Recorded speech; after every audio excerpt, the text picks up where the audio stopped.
Oh, il y a de tout, il y a des bonnes choses, des très bonnes choses, et puis il y a aussi des petits manques, des petites erreurs. Voilà. Maintenant, bon, dans l'ensemble, on est quand même sur des bons résultats avec des buts. On a fait une erreur grossière qui amène le penalty, sinon ils n'ont pas beaucoup de situations, donc c'était plutôt favorable. C'était un autre profil de jeu aussi. Voilà, faut qu'on progresse dans certaines formes de jeu contre les adversaires qui vont être forcément supérieurs en championnat.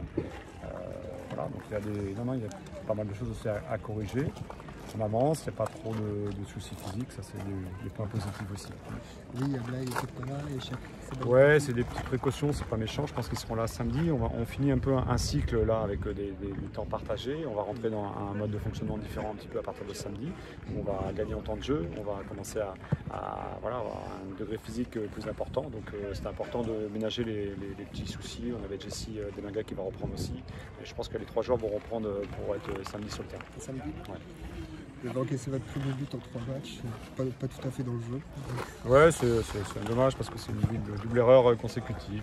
C'est comme ça, on a une équipe qui est assez jeune, c'est une erreur de jeunesse un petit peu. Maintenant, le plus important c'est de bien défendre. Dans l'ensemble, on défend bien, on laisse assez peu de choses à l'adversaire. Donc forcément après, même si on n'est pas toujours adroit au niveau technique, on arrive à faire quand même des différences et bien marquer des buts comme en premier temps, on a déjà fait la différence. Vous avez plusieurs profils différents en attaque.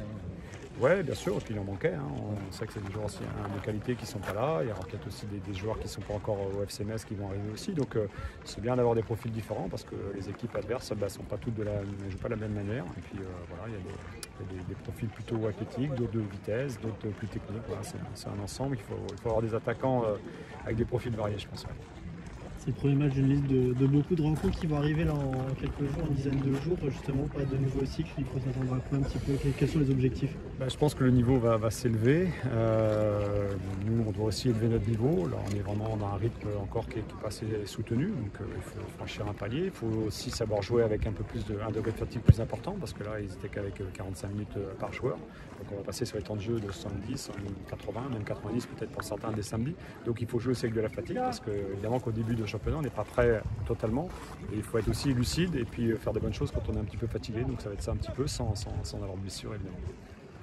Est-ce qu'on a remarqué qu'au match précédent, comme à ce match-là, il y a beaucoup de ballons qui passent par Mathieu Hudol, beaucoup par lui. Est-ce que ça veut dire qu'il va rester au club?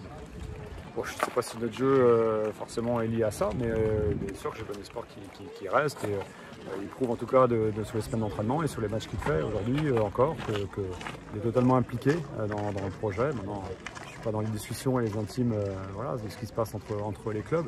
En tout cas, aujourd'hui, c'est un joueur à part entière du FC Metz et il est important pour l'effectif. De manière générale, quand il y a une équipe qui descend de Ligue 1 en Ligue 2, on sait qu'il faut toujours gérer ses envies de départ, pas forcément sur un seul joueur, sur l'ensemble de l'effectif. Comment on arrive à jongler quand on est coach et qu'on essaye de dégager un collectif? Ouais, bon, on savait évidemment avant d'arriver qu'il y a un effectif qui était on va dire, instable et qui n'était pas fixé encore par rapport à d'autres équipes de Ligue 2 qui peuvent avancer assez rapidement. Voilà, on attend, ça ira sûrement jusqu'à la fin du dernier jour du mercato, avec peut-être des sorties, peut-être des rentrées. Voilà, il faut s'adapter, les joueurs ont un très très bon état d'esprit, même si ceux qui sont amenés peut-être à partir, ils travaillent bien, ils sont là, et puis il ne faut pas baisser bien sûr le niveau d'entraînement, donc ça c'est la première chose. Après, on verra les prochaines semaines comment ça va évoluer, mais voilà, j'ai aucun souci avec l'effectif qui est évidemment là actuellement. S'il y a d'autres joueurs qui doivent arriver ou partir, on s'adaptera. Et justement, on a vu des jeunes du centre de formation intégrer le groupe pro avec vous.